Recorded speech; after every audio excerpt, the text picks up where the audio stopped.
There have always been criminals, there have always been gangsters, but Prohibition led to the greatest explosion of gangsterism or criminals in American history.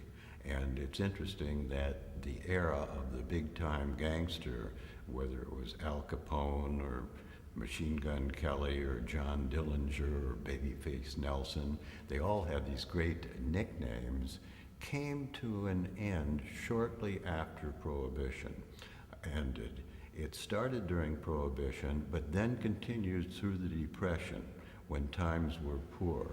And you found so many almost folk heroes. People thought of Dillinger and some of these later gangsters almost as Robin Hoods. They were not, but they were thought of in those terms.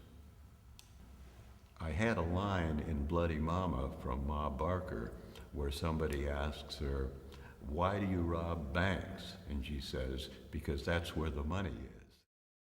I've always been fascinated by the concept of the anti-hero, just as, to a certain extent, Satan is more interesting than God. I don't know where you stand religiously with that statement, but Satan is a very, very interesting character. And I think you'll find through so many motion pictures, plays, novels, whatever, the bad guy is more interesting than the good guy. So if you make the bad guy then the lead, but if you then say he isn't totally bad, you become involved with the concept of the anti-hero, which is more complex and therefore more interesting. There's no rule about how many times you can use the same gag.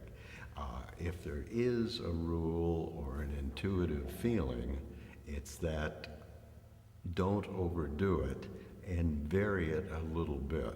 So each time you use it, you change it a little bit so there's at least something new to it.